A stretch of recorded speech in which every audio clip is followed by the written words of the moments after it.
Nuevamente los saludo, hermanos. Tengan un buen día a todos ustedes. Hoy, un domingo más, se me da el privilegio de poder compartir la palabra del Señor con cada uno de ustedes. Y como la semana pasada dijimos, y se dio una introducción y una predicación general a la segunda carta de Pablo a Timoteo, hoy vamos a comenzar a predicar todo el capítulo 1. Desde el versículo 3 hasta el 18, pero el texto en el que voy a usar y centrarme lo tienen ahí en sus programas, ¿ya? Es el texto del 8 al 14, ¿ya? Bien, hermanos, vamos a orar primero. Amado Señor, te damos gracias y hoy, en este momento que vamos a recibir de tu palabra, te pedimos mucho por nuestra atención, nuestras almas. Te pedimos, Señor, que hoy seas tú controlando mi mente, mis palabras, Señor, a pesar de la indignidad de este predicador.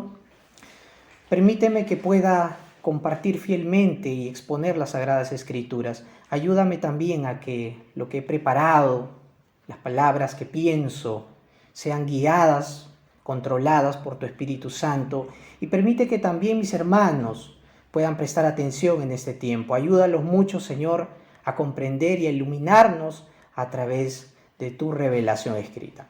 Enséñanos cada día lo que debemos de hacer y cómo ponerlo en práctica en nuestra vida diaria. Te lo pedimos, Señor, sigue guiando a tu iglesia, a mis hermanos, y trae a aquellos hermanos que están por venir. En el nombre de Jesús te lo pedimos. Amén. Amén. Bien, hermanos, el título del mensaje de hoy, creo que está ahí en la pantalla, ahí está. El título de hoy es Por aquel que quitó la muerte y sacó a luz la vida. ¿De acuerdo? En este sermón vamos a ver 3 puntos. ¿Ya? Vamos a ver 3 puntos. El primer punto que vamos a ver es acerca de dar el testimonio de Cristo. Como segundo punto, vamos a ver que tenemos que conocer en quién estamos creyendo, ¿no? Y como tercer punto es que debemos de servir fielmente. ¿Ya? Con esos 3 puntos vamos a abarcar todo el capítulo, pero por mientras de que voy a comenzar con una pequeña introducción, yo quiero que busquen en este capítulo 1, del 3 hasta el 18, que busquen así nomás a una mirada rápida, superficial, ¿cuál es la palabra que más Pablo repite? ¿Ya? Entonces, comienzo con la introducción. Al final yo le voy a pedir que me lo diga. Bien, todo este primer capítulo, hermanos, recordemos que esta segunda carta es la última carta, es como la carta de despedida del apóstol Pablo, ya cerrando todo su ministerio, y se lo dedica al joven pastor Timoteo. Bien, entonces, y como es su última carta, esta carta está llena de muchos sentimientos, está lleno de recuerdos, de exhortaciones, de verdades que han perdurado y que Pablo se ha encargado de transmitirlas a la iglesia y a los discípulos. También habla de reclamos, ¿ya? Hace sus reclamos y también agradece al Señor, ¿no? Hay agradecimientos.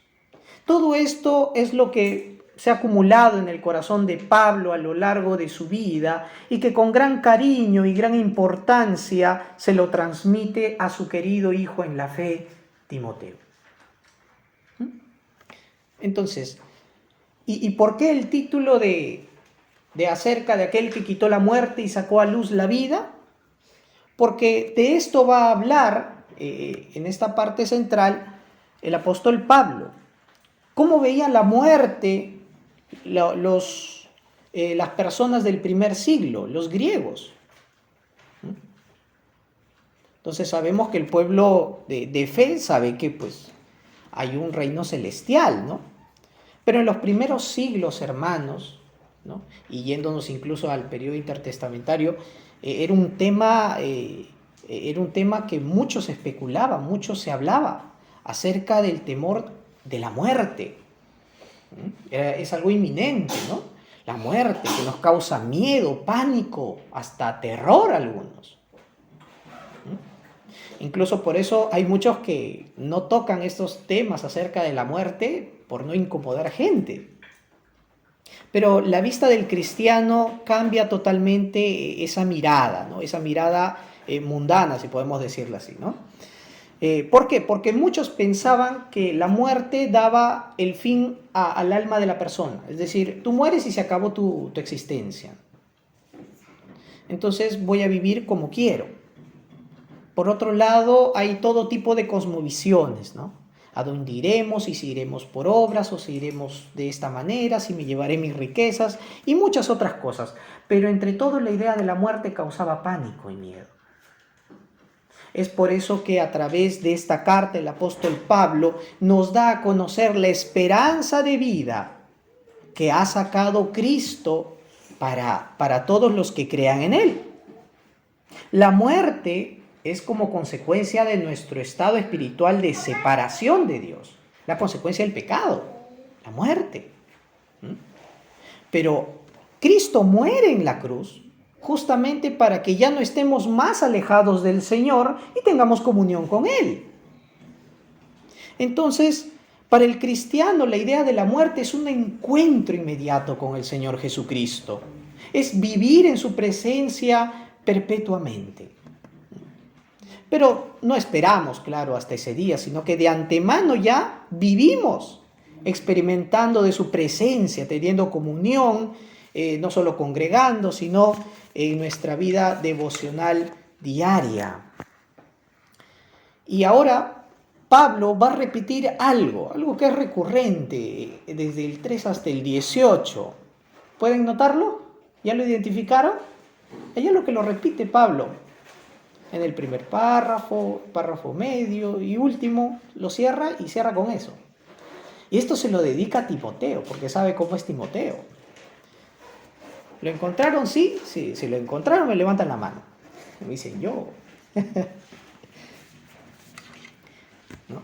Y es por esta razón, ¿no? Por aquel que quitó la muerte y sacó a luz la vida, que tenemos que entender esta razón que les voy a decir ahora. Si lo han ubicado, esto aparece en el versículo 8, aparece en el versículo 12 y aparece en el versículo 16. O sea, es una idea que está constante ahí. En el versículo 8 el apóstol Pablo va a decir, no te avergüences. Después en el versículo 12 va a decir, pero no me avergüenzo. Y ya cerrando el texto, el capítulo, ya los últimos, va a decir, no se avergonzó. Tal hermano, no se avergonzó. Esto es recurrente, ¿verdad? Por eso hay que prestar mucho cuando leamos el texto bíblico a las ideas y palabras que se repiten, ¿no? Pablo quiere dar énfasis y llevarnos a una idea ahí. Por eso es importante. Entonces, por causa de Cristo, que quitó la muerte de nuestras vidas y sacó a luz la vida, no te avergüences. Pero ¿cómo lo hacemos? Porque es fácil decir una cosa y no saber cómo hacerlo, ¿verdad? Por eso el primer punto que vamos a ver es, no nos avergonzaremos si damos el testimonio de Cristo. Versículo 8. Por eso la primera parte está centrada solo en el versículo 8. Dice, por tanto no te avergüences de dar testimonio de nuestro Señor, ni de mí preso suyo, sino participa de las aflicciones por el Evangelio según el poder de Dios. Hermanos, ¿había motivos para avergonzarse de dar testimonio de Cristo en el primer siglo? ¿Y hay motivos para avergonzarnos de hablar de Cristo hoy en día? Un cristiano pues a la ligera puede decir sí, no, o no. En los tiempos de los primeros siglos, mucha gente tenía motivos para avergonzarse del mensaje de Jesús, de hablar de que hay un apóstol que se llama Pablo, que incansablemente viajaba predicando acerca de la salvación de Jesucristo. Pero, hermanos, no era muy conocido este evangelio en el primer siglo. La iglesia primitiva era una iglesia pues naciente. el evangelio estaba comenzando a esparcirse por el mundo. Lo que imperaba en el mundo grecorromano era pues la idea de dioses paganos. Ahora pues lo que se conoce bastante es el cristianismo, ¿verdad? Como general, hasta como curso general uno lo lleva, ¿verdad? Es por eso que compartir el mensaje del evangelio en esos tiempos traía gran vergüenza para aquellos que lo hablaban, ¿ya? Y vamos a dar algunos puntos. Por ejemplo, el mensaje del evangelio, si tú hablas lo que Jesús enseñó, vas a decir, ¿no?, que la persona adulta tiene que ser como niño para que entrar en el reino de los cielos, ¿no? Eso es lo que Jesús enseñó. ¿Quién es más importante, ¿no?, un adulto o tienes que ser o los niños, ¿no? Jesús le daba la importancia a los niños, pero esto chocaba con la idea cultural de aquel tiempo. La idea romana era que el niño no tenía valor. El niño, pues, ¿no? Y esto es, en la comunidad de judías, el niño no era tomado en cuenta sino hasta que crecía. El niño con la mira en una persona adulta, ahí sí contaba. Entonces, la enseñanza del evangelio chocaba, pues. Y decir en aquel tiempo esto era herir el orgullo de los ciudadanos romanos, pues. ¿Cómo que yo tengo que ser como un niño? ¿No? Y la sola idea de volverse como un niño, confiar y depender de Dios como lo hace un niño con su padre, para ellos era algo vergonzoso.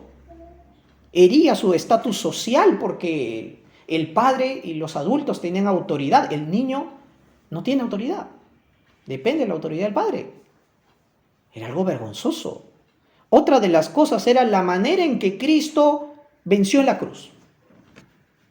Predicar en el primer siglo a una comunidad, sean los judíos o a los gentiles, predicarle a un judío que fue condenado a muerte, crucificado en una cruz, símbolo de maldición, y decirle que Jesús venció así. Era algo que a veces chocaba, porque estaba muy arraigado en la idea de que la persona que muere en un madero es maldita por Dios. Y que tú digas que el Rey de Reyes, tu Salvador, triunfó en una cruz, les causaría mucho sonrojo, mucha vergüenza a los que lo escucharan. Es muy difícil de aceptar eso. El símbolo de la cruz, de maldición, gracias a la obra de Cristo fue cambiada como un símbolo de sacrificio y de bendición para nuestras vidas, porque por su muerte nos dio vida. Eso lo entendemos ahora, pero en el primer siglo hazlo. Eso merece tener valentía, tener firmeza en la fe. No es fácil. Claro. Otra más. A muchos griegos les avergonzaba la idea de tomar una postura humilde. ¿Ya? Seguir a Cristo significa vivir una vida en humildad, una vida sacrificada, una vida que no se enfoca en la prosperidad material o formarte como una persona de ejemplo o de imagen ante este mundo. De manera que con decirle que seguir a Cristo es privarte de muchas cosas de esta vida que tú puedes merecer por tu esfuerzo o por tus logros, era algo vergonzoso. Decir que tú no podías pagar con el mismo mal que te han hecho, sino al contrario, perdonarlo y orar por esa persona, incluso bendecirlo o ayudarlo, era de gran vergüenza para los griegos del primer siglo.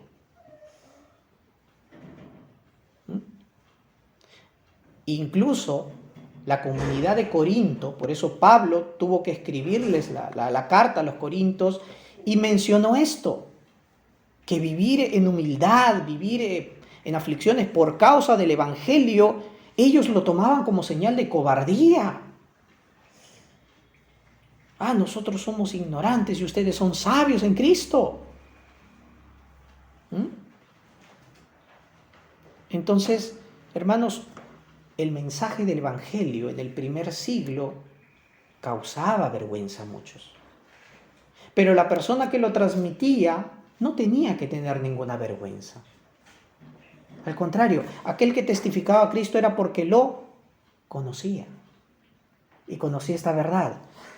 Por aquel que quitó la muerte y sacó a luz la vida, tenemos que reflexionar. ¿Qué cosas nos pueden llevar a avergonzarnos de Cristo y del Evangelio hoy en día? Uno puede decir de frente, no tengo vergüenza de hablar de Jesús, de Dios. De Dios hoy en día todos hablan. Dios te bendiga, Dios esté contigo, Dios es amor, Dios es bueno, pero háblenles de Jesucristo, pues. Porque Dios, todos piensan y todos tienen su Dios. Por eso hablar de Dios ahora no ofende a nadie, pero háblales del Jesús de la Biblia, que Él es Dios. Y ahí comenzará el conflicto del corazón. Para muchos jóvenes, ya tener una casa humilde, vivir con bajos recursos y hablarles de que seguir a Jesús es tener una vida feliz en el corazón, es algo que, pero tú me estás diciendo que seguir a Jesús es feliz, pero mira cómo vives. Vives en pobreza, vives en necesidad. ¿Tú quieres que yo siga a Jesús?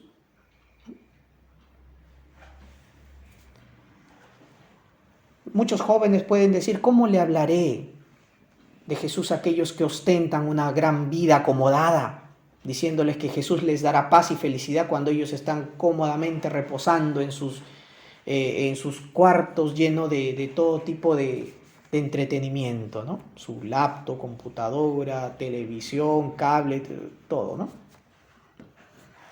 Querido joven, puedes hacerlo, no tengas temor, pues la felicidad de Cristo trasciende por creces la comunidad y la paz material, momentánea del mundo, porque lo que ofrece Cristo es algo duradero y es algo eficaz para el alma.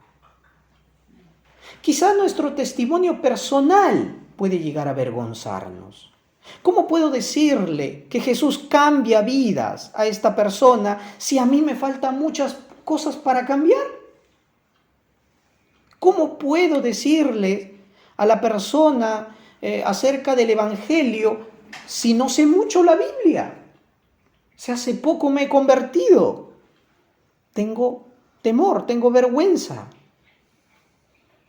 La respuesta es, aunque no te hayas leído toda la Biblia, si Cristo ha llegado a tu vida, basta que comiences a leer y tener certeza de lo que has leído en los Evangelios para hablar de Jesús. No compartimos nuestro testimonio personal como si nosotros salvásemos a la gente, sino como el Cristo que nos encontró, ese Cristo también puede encontrar a las personas. Por eso no hay que tener temor, porque no le vamos a hablar todos los 66 libros. Basta con hablarles de las verdades bíblicas puntuales. ¿Cómo podré decir a otra persona, pues, que Cristo cambia la vida si hay veces yo estoy más lleno de imperfecciones, sigo siendo renegón, sigo siendo gritón, ¿no? Hay veces tengo malos pensamientos, prejuicios, a veces juzgo de la mirada rápido. ¿Cómo puedo hacerlo, no? Yo sé que estoy lidiando con eso. Pues comienza a entrenarte en la fe. Comienza a ser diligente en la lectura bíblica y no te avergonzarás de compartir tu fe, aunque no sepas mucho. Porque los pequeños pasos que das en la fe y que Dios está cambiando y obrando en tu corazón, te van a ayudar para que desde ese punto tú hables de Jesús a la gente. Por aquel que quitó la muerte y sacó a luz la vida, no nos avergonzaremos porque sabremos cuán viles éramos. Y que a pesar de ello el Señor nos escogió. Dios tomó lo que no es para deshacer lo que es. 1 Corintios 1:28. De modo que haciendo esto nadie se jacte delante de Dios, sino que Dios sea glorificado a través de nuestro testimonio de vida. Por eso, hermanos, constantemente vemos en este primer capítulo que Pablo repite, no te avergüences, no me avergüenzo.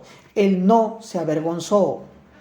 Por eso en este primer punto, no te avergüences del testimonio de nuestro Señor, ni de mí, preso suyo. De modo que podemos preguntar, ¿de qué modo lo logramos entonces? Y la clave está en cómo comienza este versículo 8. Por tanto. Ese por tanto nos lleva a todo lo dicho anterior. O sea, el versículo 3 hasta el 7. Lo que Pablo ha dicho. Por estas cosas no te avergüences. Y les voy a resumir así rápidamente. Versículo 3. No te avergonzarás de dar el testimonio del Señor cuando vives una vida agradecida. Versículo 3 dirá, doy gracias a Dios a quien, como mis antepasados, sirvo con limpia conciencia. Una vida agradecida con el Señor es una vida que no se avergonzará de Él. Versículo 5, cultivando una fe genuina. Versículo 5 dice, pues me viene a la memoria la fe sincera que hay en ti. En otras versiones dice la fe no fingida, ¿no? ¿Tu fe, tu devoción al Señor es genuina o hay un interés oculto por venir al Señor? ¿Quieres que restaure tu economía, tu casa, tu familia, pero solo por eso vienes al Señor? Si es una fe genuina, aún si todo está yendo mal, le seguirás. Aún si nadie te acompaña, irás tú. Y versículo 6, avivando el fuego del don de Dios. Versículo 6 va a decir, Pablo le aconseja esto a Timoteo y le dice, te aconsejo que avives el fuego de don de Dios que por la imposición de manos está en ti. ¿Cómo estamos ejercitando los dones espirituales que el Señor nos ha dado?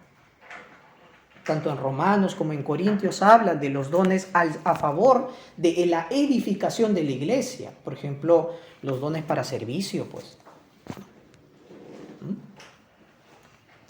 Entonces, ¿de qué manera los uso? Y acá, por ejemplo, el apóstol Pablo, el don de la predicación, de la enseñanza. La iglesia de Corinto decía, es que queremos hablar en lenguas. No, prefiero que prediquen. Por eso les dijo, prefiero que profeticéis, que digas la palabra profética, la palabra de Dios, en lugar de hablar mucho y que nadie te entienda.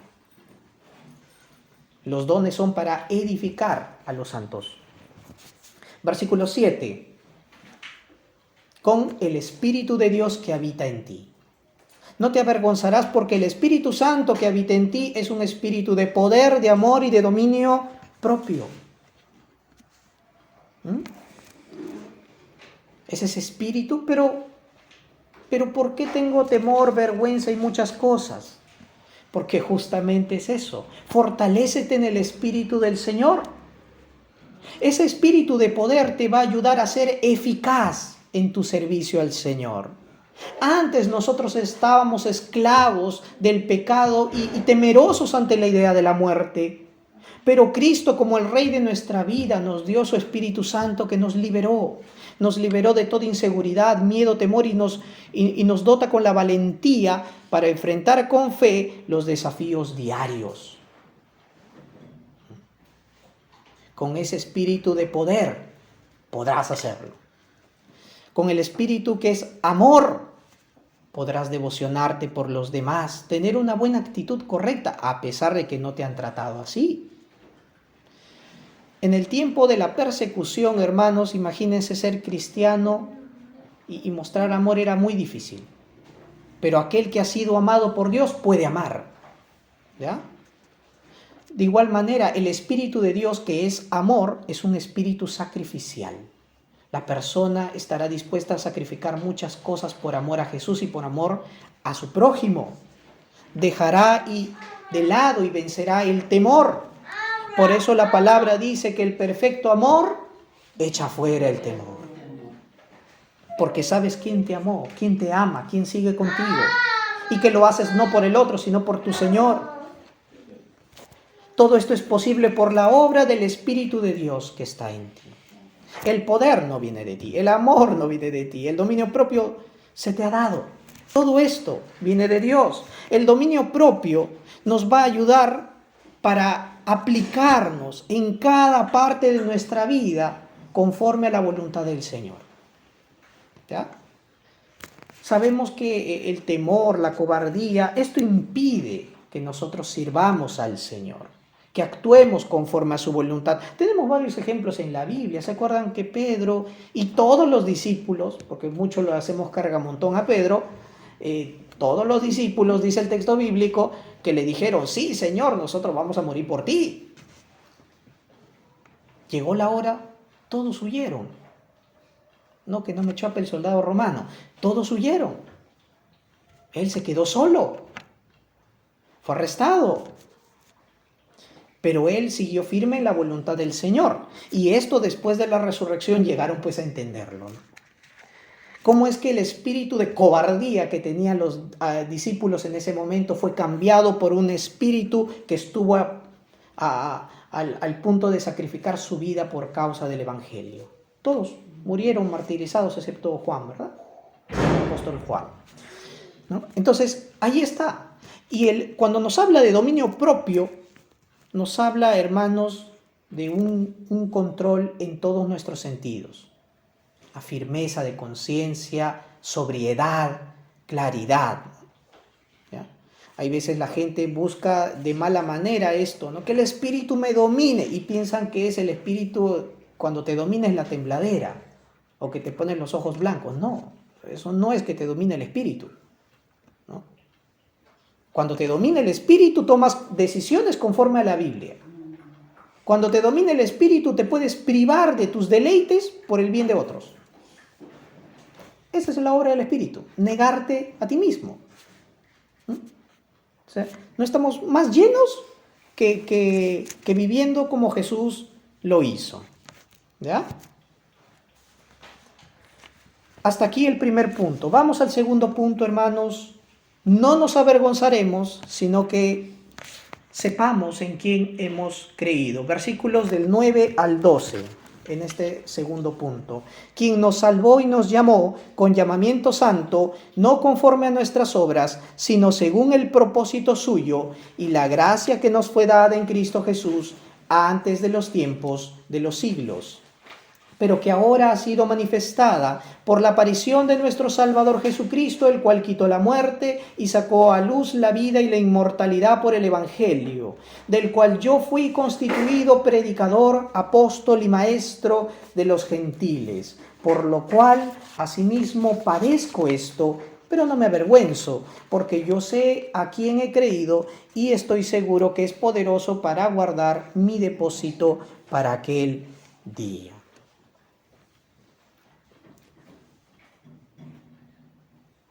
Si una persona decide seguir un camino, por ejemplo, el camino de ser un maestro, un educador, quieres seguir el camino de la educación, debes estar dispuesto a asumir los sacrificios que ese camino conlleva. Vas a tener que invertir tu dinero en libros, en tu mensualidad de la universidad, en las capacitaciones, ¿no? En tus pasajes para ir al centro de estudio. Y es todo un sacrificio. Y aún cuando te conviertes en docente, vas a tener que trasnocharte, vas a perder horas de sueño por elaborar tu clase, vas a lidiar con el sueldo regular, hay veces hasta marchas harás, exigiendo el sueldo merecido. Te privarás de días de estar con tu familia por estar en la huelga. Vas a tener que sacrificar y con mucho esfuerzo tolerar los tratos de los estudiantes problemáticos.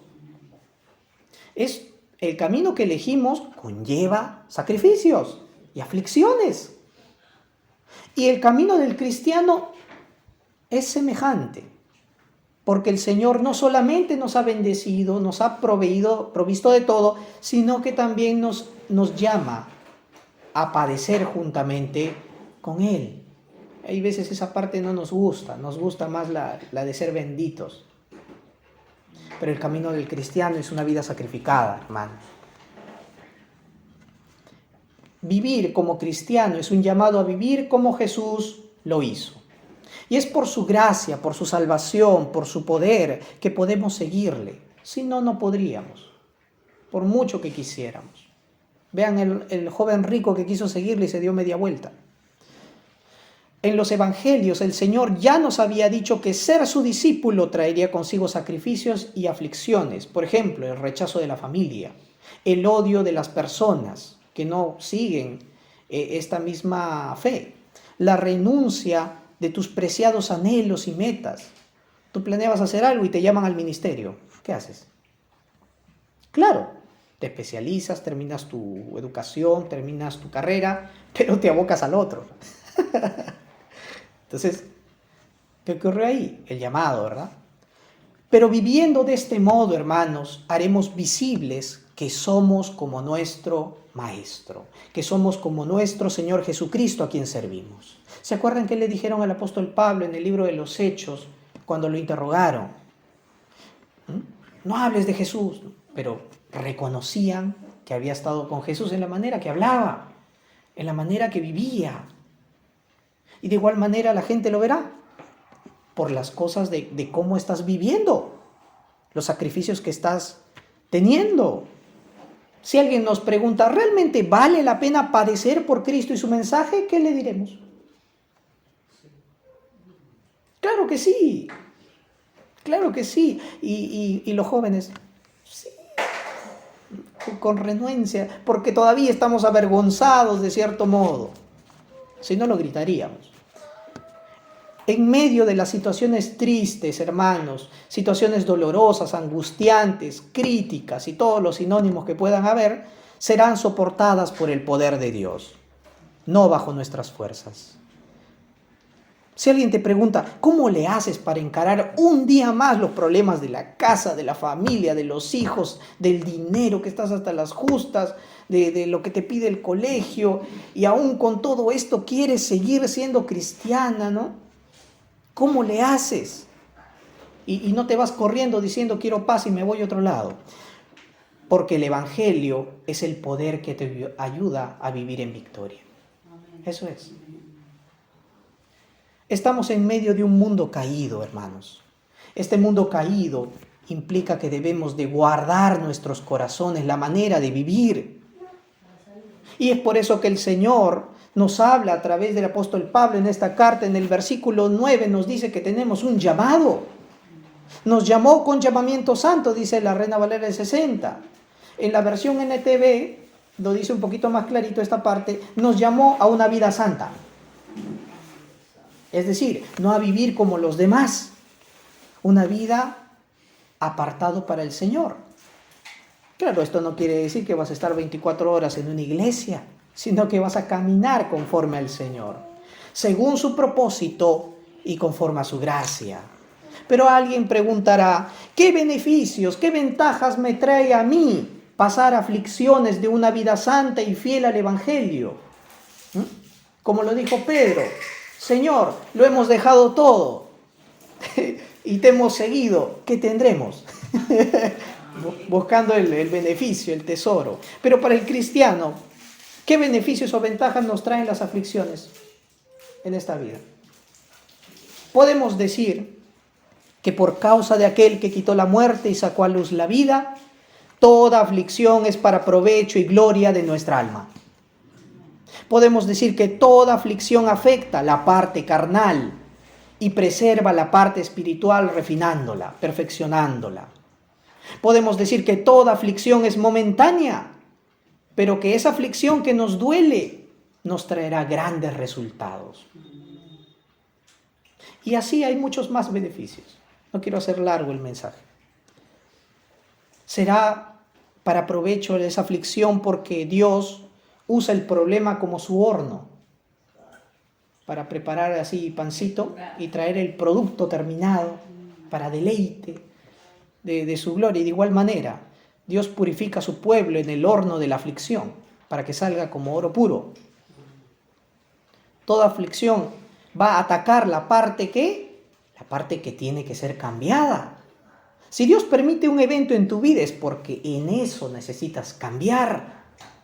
Y es algo inevitable. Señor, oro para que no me venga. Pues oras en vano, porque va a venir.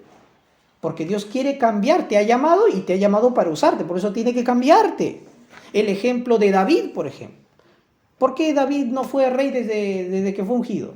Porque era necesario el camino de la aflicción en la vida de David para servir al Señor. Fue perseguido por Saúl, fue perseguido por sus compañeros, vagó y tenemos como resultado de esto es que aprendió a morir a su carne. Y tenemos el precioso libro de los Salmos, 72 salmos de David, ¿no? Imagínense, ese es el resultado de la aflicción.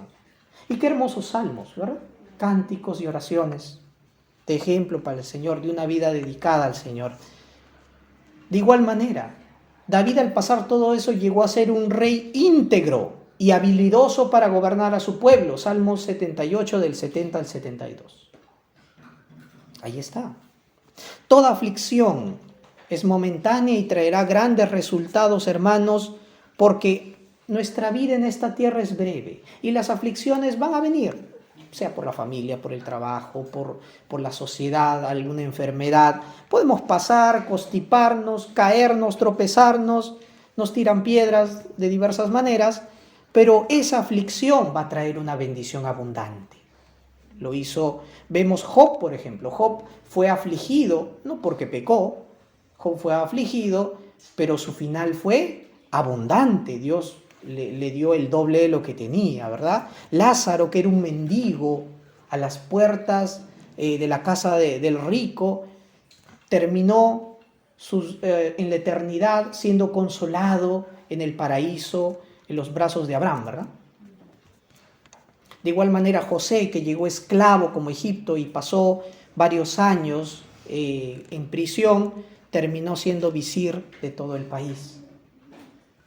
Por eso son necesarias las aflicciones. Las aflicciones forman el carácter del santo. Por eso podemos decir, no tienes que avergonzarte en pasar esas aflicciones por causa del Evangelio, porque este Evangelio te ha llamado a vivir una vida santa y justa. Este Evangelio no te debe de avergonzar porque te va a contar que Dios tiene un propósito especial para ti, pensado desde la eternidad. Este Evangelio te dice que has sido hallado gracia ante los ojos de Dios sin haber hecho nada para merecerlo. Este Evangelio te presenta a Jesucristo, quien vino para quitar tu condena de la muerte, sufriendo la muerte por ti en la cruz, para darte la vida y la inmortalidad, confiando de corazón en este mensaje.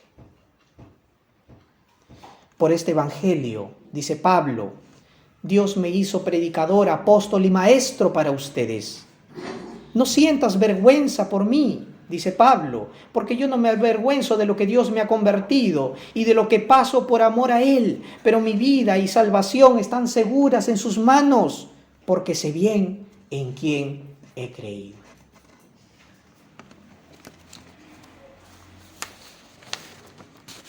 Punto número 3. No nos avergoncemos, hermanos, sino que sirvamos fielmente. Sirvamos al Señor y a nuestros hermanos fielmente. Versículos del 13 al 18.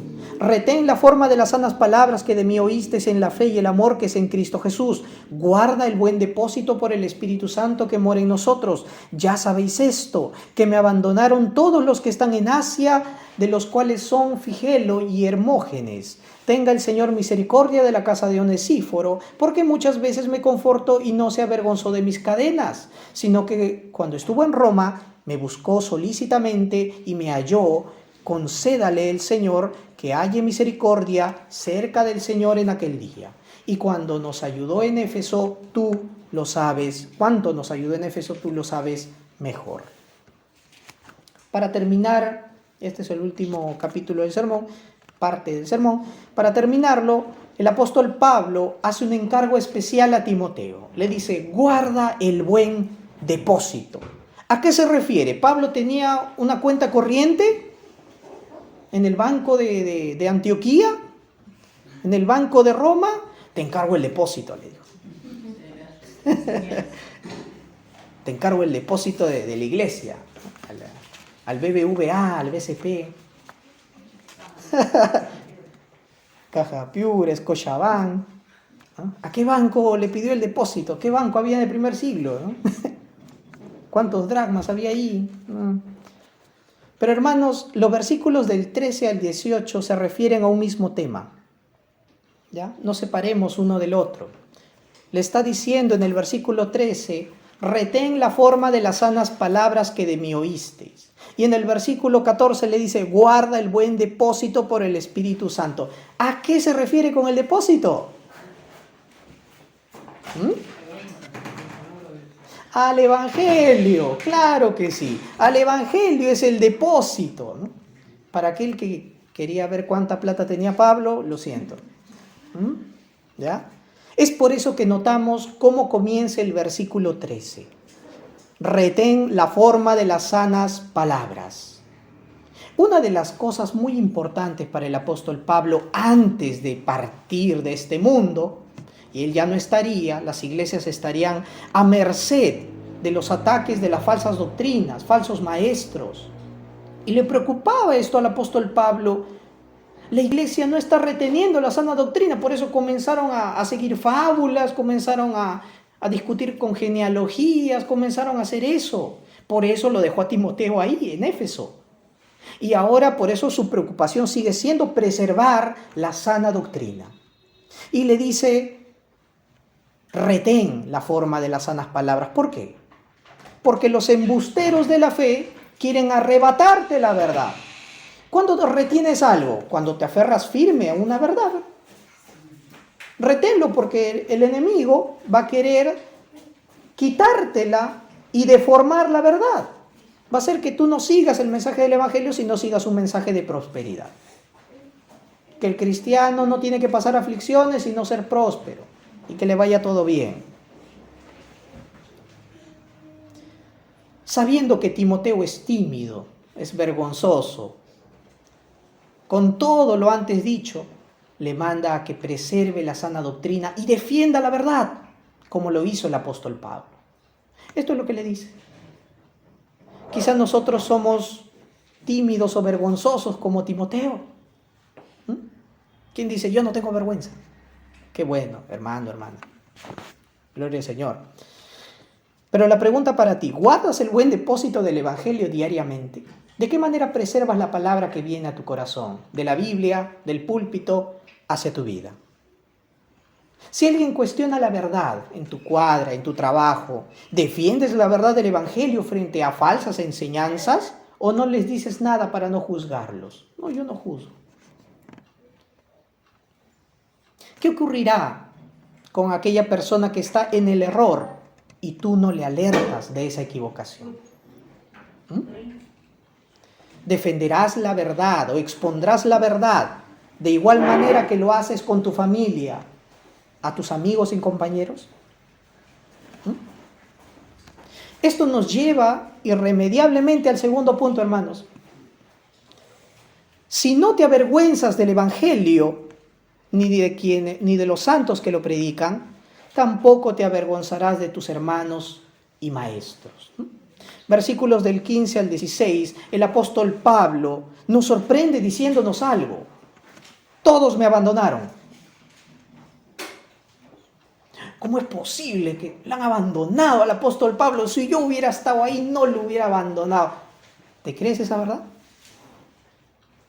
¿Tú hubieras sacado cara por el apóstol Pablo en ese momento?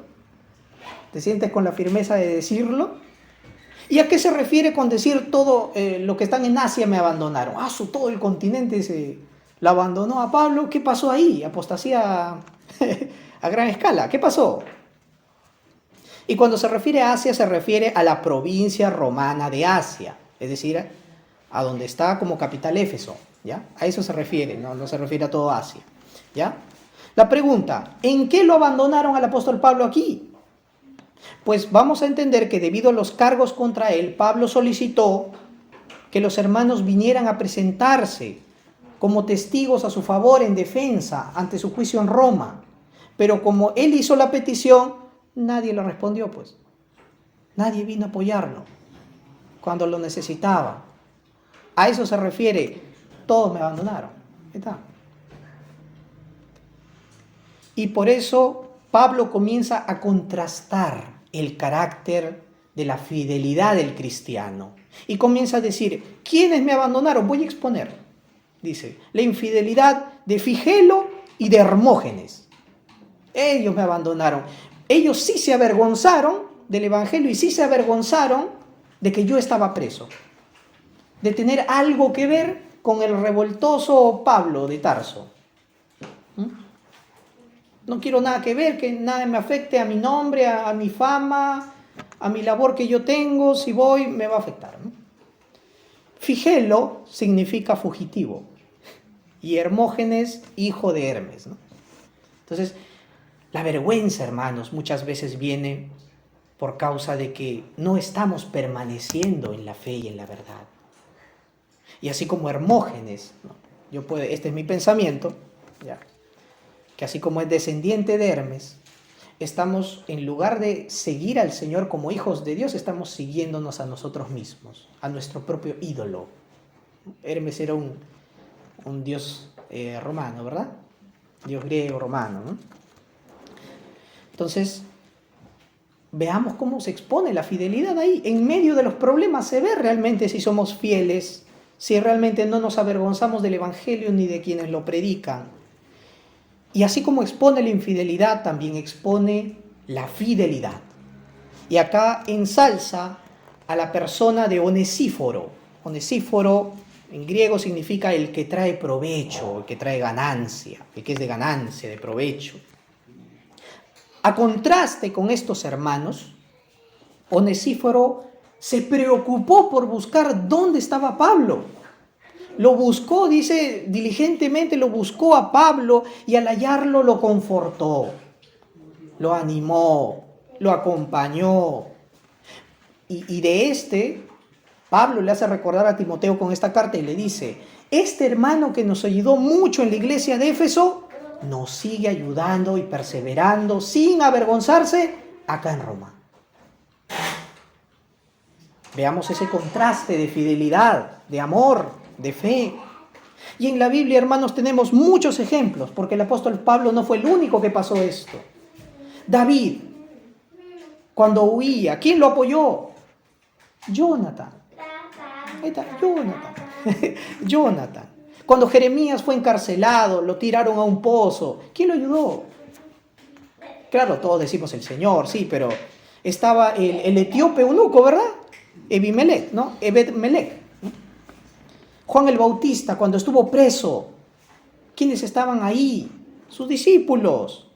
¿Y cómo lo confortaron a Juan el Bautista? Llevándole la gran noticia de que el Mesías era Jesús. Realmente tengo ese consuelo y el Mesías está con nosotros. Esa seguridad, porque tenía esa duda y estando en prisión, ¿no? Yo sé que el Mesías va a venir, va a cambiar todas las cosas, va a establecer la justicia, pero yo no veo que cambie nada. Sigo preso en Roma, preso por Herodes Antipas y voy a ser condenado a muerte. ¿Dónde está eso? Entonces, ya el Mesías ha venido. Ya. Mientras algunos abandonan el evangelio, se avergüenzan de la fe, otros arriesgan su vida, sus recursos, buscando el evangelio, apoyando el evangelio.